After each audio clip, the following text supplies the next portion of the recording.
اسے یہ اقبال احمد، جسے اس کی اپنی اماں ہی بس اقبال احمد کہتی تھی، وہ بھی تب سے جب سے اس نے شہر سے پیسے بھیجنا شروع کیے تھے، ورنہ سب گاؤں والے اسے بالا ہی کہتے تھے۔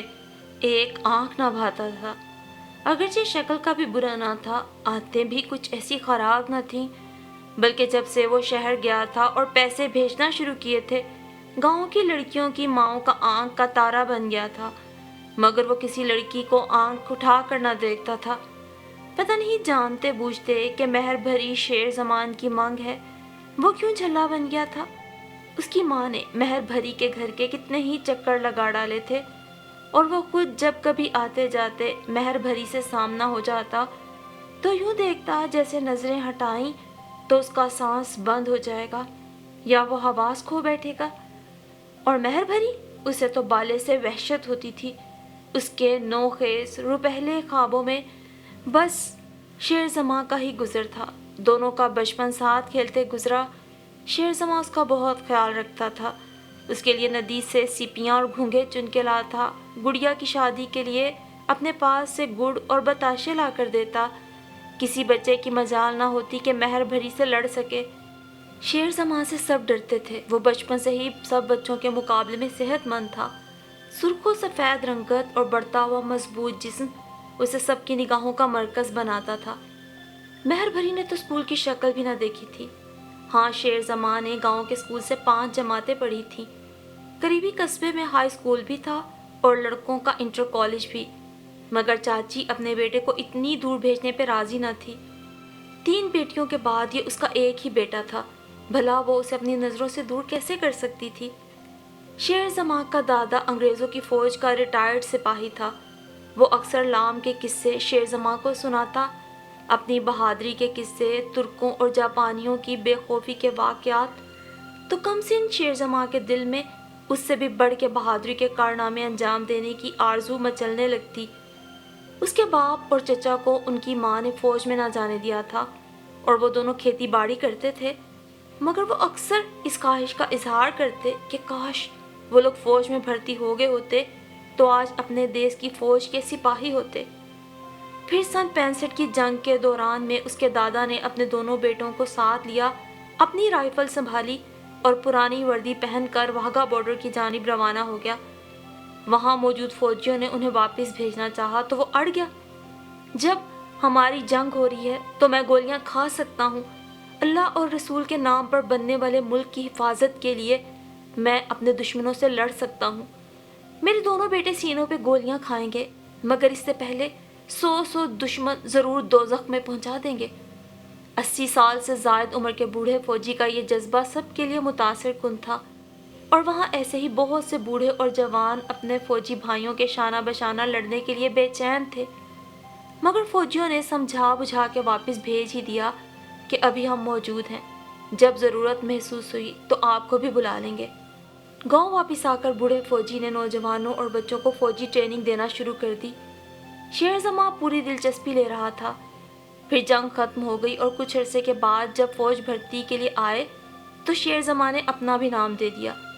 جس روز پاک فوج کے سپاہی کی وردی میں شیر زماں گھر آیا، اس کے باپ اور چچا کی خوشی کا ٹھکانہ نہ تھا۔ بس ایک حسرت تھی کہ کاش اس کا دادا اپنے پوتے کو پاک فوج کی وردی میں ملبوس دیکھتا۔ اونچا لمبا گورا چٹا شیر زماں خاکی وردی میں بہت سج رہا تھا۔ خود شیر زماں کو بھی 3 سال پہلے مرنے والا دادا بہت یاد آ رہا تھا۔ وقت تیزی سے گزر رہا تھا۔ شیر زماں اور مہر بھری کی شادی کی تاریخ مقرر ہو چکی تھی۔ دونوں گھروں میں شادی کی تیاریاں پورے زور و شور سے جاری تھیں کہ شیر زماں کی مشرقی پاکستان ٹرانسفر کے آرڈر آ گئے۔ وہ ان دنوں شادی کے سلسلے میں چھٹی پر گاؤں آیا ہوا تھا اور چھٹی ختم ہونے پہ اس نے مشرقی پاکستان جانا تھا۔ دلہن بنی نوخیز مہر بھری کا حسن بہت دلکش اور انمول تھا۔ شیر زماں کے دل میں مہر بھری کی چاہت کا شعلہ تو بچپن سے روشن تھا، جو اب کہکشاں میں بدل گیا تھا، اور یہی حال مہر بھری کے دل کا تھا۔ وہ 20-22 دن جو ان دونوں نے ساتھ گزارے تھے انہیں تتلی کے پروں کی طرح رنگین اور سبک لگتے تھے۔ ایک دوسرے سے جدائی کا خیال انہیں سہانے روح لگتا تھا۔ مہر بھری کہتی، سنو، لوگ کہتے ہیں وہاں کی عورتیں جادوگرنیاں ہوتی ہیں، ان کے لمبے اور خوبصورت بال، بڑی بڑی آنکھیں، مردوں کو اپنا اسیر بنا لیتی ہیں، تو تم بھی بدل تو نہیں جاؤ گے؟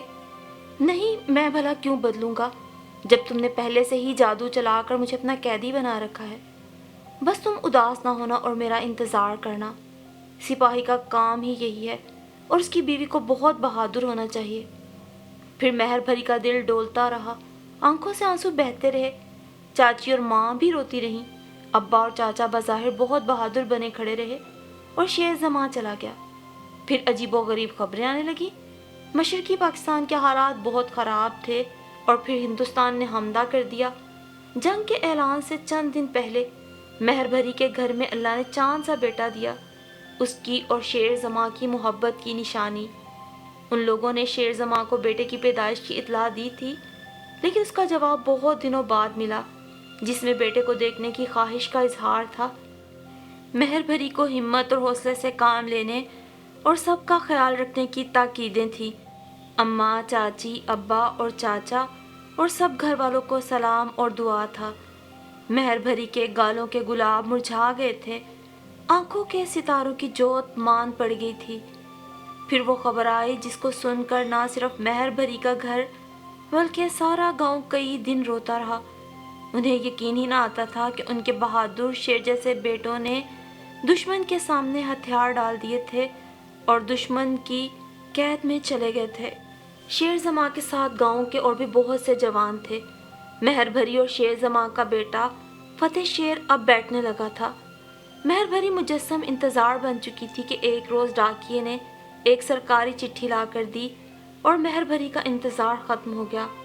شیر زمان کو بزدل دشمن نے قید میں شہید کر دیا تھا۔ اس پہ الزام تھا کہ وہ فرار ہوتے ہوئے پکڑا گیا، جس کے بعد اس نے حملہ کر کے 3 دشمن سپاہیوں کو زخمی کر دیا اور ایک کو مار دیا۔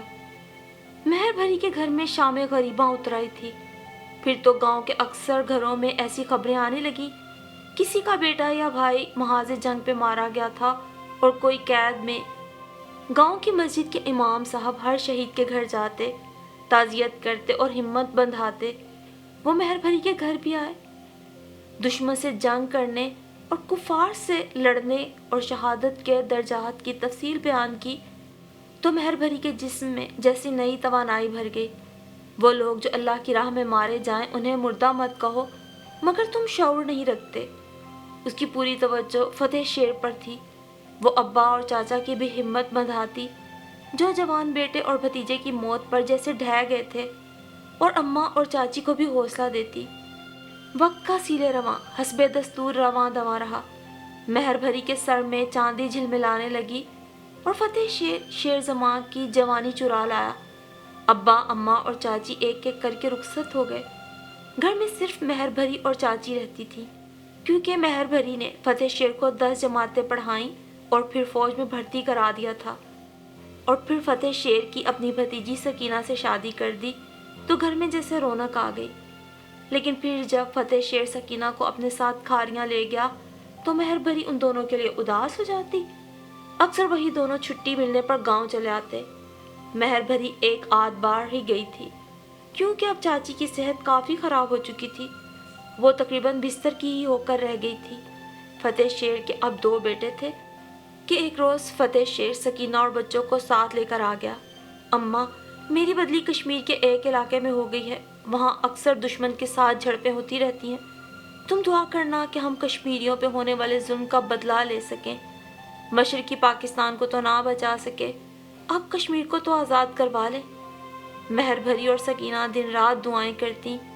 آس پاس کے گاؤں سے آئے دن کسی نہ کسی جوان کی شہادت کی اطلاع آتی تو ان کے دل سوکھے پتے کی طرح لرز جاتے اور ہونٹوں پر دعاؤں کا ورد جاری ہو جاتا۔ اس روز مہر بھری دونوں پوتوں کو ساتھ لیے گاؤں کے مختصر سے بازار سے ان کے لیے میٹھی گولیاں خرید رہی تھی کہ گاؤں کا ڈاکیا اس کے پاس آن رکا۔ ماسی، تم گھر چلو، تمہارے مہمان آئے ہیں۔ میرے مہمان؟ دھڑکتے دل کو سنبھالتے وہ گھر میں داخل ہوئی۔ سامنے ہی گھنی بیری کی چھاؤں میں 2 فوجی کھڑے تھے اور سکینہ پچھاڑیں کھا رہی تھی۔ پھوپھی، ہم لٹ گئے۔ پھوپھی دیکھ تو، یہ کیا کہہ رہے ہیں؟ بھلا یہ کیسے ہو سکتا ہے؟ فتح شیر ہمیں چھوڑ کے جا سکتا ہے؟ اس کے سوا ہم دونوں کا کون ہے؟ ابھی تو اس نے اپنے بیٹوں کو پڑھانا تھا، بڑا آدمی بنانا تھا، وہ کہتا تھا میں تو لانس نائک ہوں، مگر میرے بیٹے کپتان بنیں گے، کرنیل جرنیل بنیں گے، مگر نہیں، اب میں نہیں بھیجوں گی فوج میں۔ پہلے تم نے بھری جوانی میں بیوگی کاٹی اور اب میں؟ نہیں پھوپھی نہیں، ان سے پوچھو، یہ جھوٹ کہہ رہے ہیں نا۔ سکینہ بکھرے بالوں، سرخ آنکھوں اور وحشت بھرے انداز سے بے ربط بول رہی تھی۔ مہربانی نے اپنے دونوں پوتوں کو اپنے سینے سے لگا لیا اور وہیں زمین پہ بیٹھ گئی۔ پتر مجھے بتاؤ کیا ہوا؟ اماں جی ہمیں افسوس ہے کہ ہم آپ کو یہ خبر سنانے آئے ہیں۔ لانس نائک فتح شیر کارگل کے محاذ پر شہید ہو گئے۔ وہ اپنی چوکی پہ تنہا 7 گھنٹے تک دشمن کا مقابلہ کرتے رہے اور آخر کار جام شہادت نوش کیا۔ مہربری کی آنکھوں سے آنسو رواں تھے، مگر وہ کہہ رہی تھی، نہ پتر، شہید کے لیے افسوس نہیں کرتے۔ جب فتح شیر کا باپ شیر زماں شہید ہوا تھا تو مجھے چین نہیں آتا تھا، بہت روتی تھی میں تب۔ میں اکثر چاچی کے ساتھ مولوی صاحب کے پاس چلی جاتی تھی۔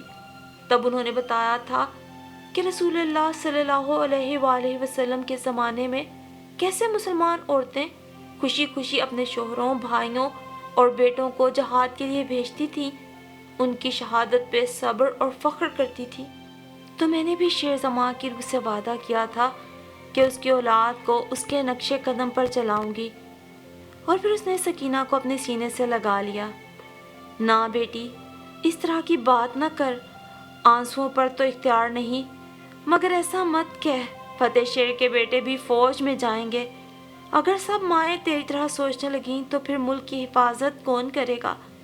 جب تک مہر بھری، شیر زمان اور فتح شیر جیسے لوگ عوام میں موجود ہیں جو کہ گمنام ہیں، کسی اعلیٰ سول یا فوجی اعزاز سے محروم، جن کی عزت ٹیلی ویژنوں پر، اخباروں میں یوں بڑھا چڑھا کے بیان بھی نہیں ہوتی، انشاءاللہ پاکستان کی حفاظت ہوتی رہے گی۔ اگرچہ ملک کے حکمران اپنی عیش و عشرت میں مگن ہو کر جیتی ہوئی جنگ سپر پاورز کی دھمکیوں میں آ کر ہار جاتے ہیں، مگر بہرحال رنگ لائے گا شہیدوں کا لہو۔ سچ ہے کہ مہر بھری جیسی کتنی ہی مائیں، بیویاں، بہنیں، بیٹیاں ہمارے گرد موجود ہیں جنہوں نے اپنے قریبی پیارے بیٹے، شوہر، بھائی اللہ کی راہ میں قربان کیے ہیں، جن کے گھروں میں شاید اپنے شہداء کے جسد خاکی بھی نہ پہنچ سکے۔ ہمارا پیارا وطن جو آج بھی کافر کی آنکھ میں تنکے کی طرح کھٹکتا ہے، اگر محفوظ ہے تو انہی جوان شہیدوں کے باعث، جو بنا کسی خوف و خطر اللہ کے ایک حکم پر اپنی جان قربان کرنے کو تیار ہیں۔ بے شک امن اور آزادی دنیا میں انسان کے لیے ایک سب سے بڑی نعمت ہے، اس لیے ہماری دعا ہے کہ اللہ تمام ممالک کو جہاں جہاں جنگ و جدل جاری ہے امن و سکون کا گہوارہ بنا دے، تاکہ وہاں کے انسان بھی آزادی کی فضا میں امن و سکون کا سانس لے سکیں۔ خاص کر اللہ پاک ہمارے کشمیر کے بہن بھائیوں پر اپنا خاص کرم فرمائے اور وہ سالوں سے جاری اپنی اس جنگ میں فتح یاب ہو کر آزاد فضاؤں میں سانس لے سکیں۔ اور اس کے ساتھ ہم اللہ سے یہ بھی دعا کرتے ہیں کہ اللہ ہمارے ملک کو دشمن کی نظر بد اور بد عزائم سے محفوظ رکھے، ہمارے جوانوں کو وہ ہمت و حوصلہ، عزم و استقلال اور ان کی ماں کو وہ جذبہ دے کہ وطن کے لیے آنے والی کسی بھی مشکل گھڑی میں ہم سب سیسا پلائی دیوار کی مانند دشمن کے سامنے ایک ہو کے کھڑے ہو سکیں۔ آمین ثم آمین۔